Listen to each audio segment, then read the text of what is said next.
collapsing under the weight of new evidence. The James Webb Space Telescope, designed to peer into the earliest light of the cosmos, has now delivered data so unsettling that a Nobel Prize-winning physicist has broken his silence with one simple, terrifying message. This is not our universe. What exactly did the James Webb Telescope find at the very edge of everything? And why are scientists warning that it could rewrite the very foundation of cosmology as we know it? Keep watching, because what you're about to hear changes everything.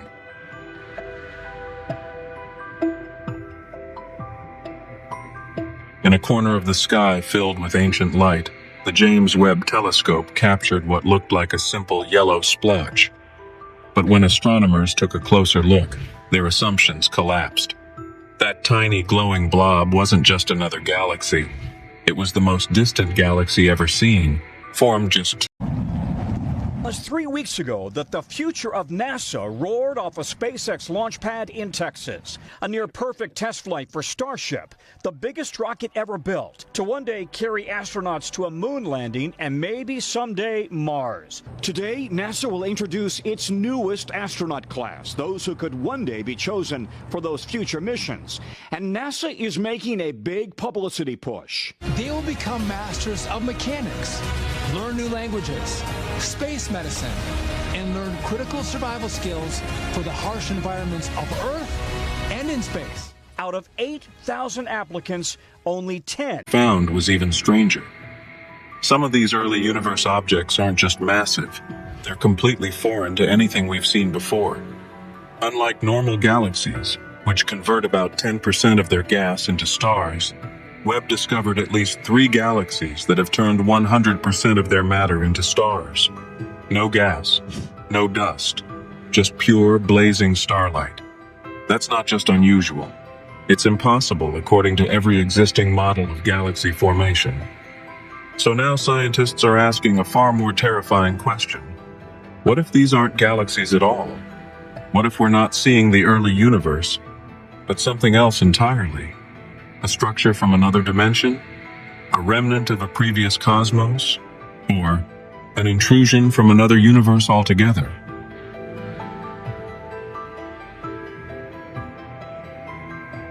To understand why this is shaking cosmology to its core, we need to talk about the Hubble sphere and the observable universe. The farther away an object is, the faster it moves away from us due to the expansion of space. At a certain point, called the Hubble sphere, galaxies are moving away from us faster than the speed of light. Common sense says we shouldn't be able to see those galaxies, yet we can. around the moon with 4 astronauts on board, testing all of the crew systems before the next mission, Artemis 3, lands on the moon. The Artemis 2 crew will make a very big loop around the moon, flying further from the Earth than any humans ever. Mission Commander Reed Weissman, pilot Victor Glover, mission specialist Christina Cook, and Canadian fighter pilot astronaut Jeremy Hansen. Last year, Al sat down with all 4 here at NASA. When people ask you, why do we need to go back to the moon? What do you say to them? We are humans. We are built to explore. But America has competition. We're pushing our partners. We're pushing NASA. We're in a second space race right now. NASA wants to land Artemis 3 astronauts on the moon in 2027 or 28. While faster than physics allows, if light can reach us from beyond cosmic boundaries, and if structures appear that defy time, scale, and mass, then maybe we've misunderstood everything. Maybe the early universe isn't early at all. Maybe what we're seeing isn't a timeline, but a fracture. A place where 2 universes overlap. Or worse, where something far older than our universe is bleeding through. Whatever it is, it doesn't fit into our models, and it never will.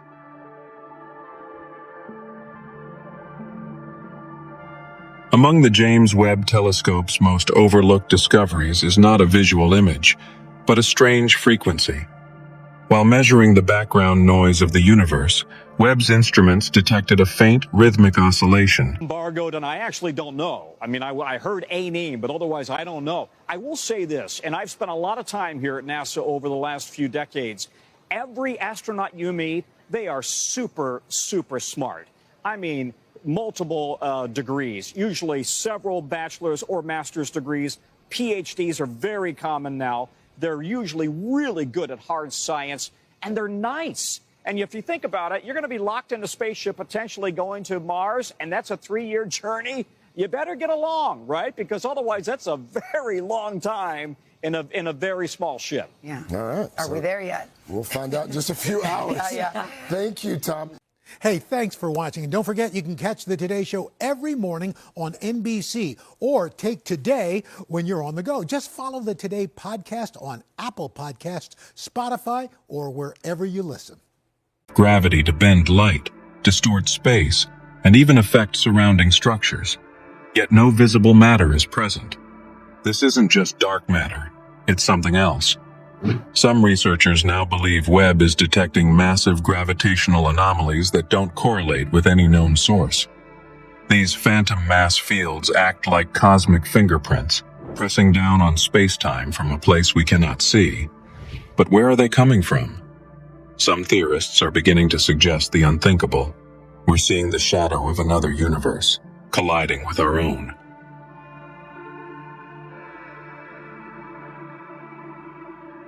What if everything we see has a mirror image we cannot see? Not metaphorically, but physically. A fringe theory once dismissed by mainstream cosmologists is gaining traction again. That there exists a mirrored universe, where time flows in the opposite direction, and the laws of physics run backward relative to ours. What's changed? The James Webb Telescope has captured evidence of particle behaviors and rotational patterns in distant galaxies that suggest asymmetry, as if two different cosmic systems are overlapping. It's as though our universe is being pulled in one direction, while another one, just out of reach, is moving in reverse. If true, we may not be alone in the multiverse. We may be entangled with a shadow reality that reflects our own.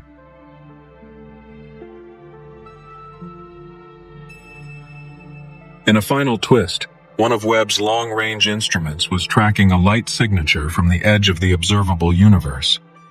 It was expected to fade. It was expected to disappear forever, as most light from distant sources eventually does. But then, it reappeared. Not from the same direction, not from the same time, but with the same spectral fingerprint, as if the light had been sent out and bounced back from something. The telescope had just observed a cosmic echo. But echo of what? There are only two possibilities. Either the light circled back around the curvature of the universe, which would imply that space is finite and closed, or it hit something else, something at the very edge, something capable of reflecting light, something that shouldn't be there.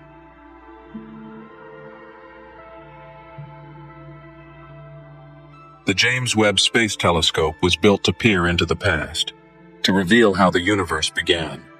But instead, it has done something far more terrifying. It may have shown us that our universe is not alone.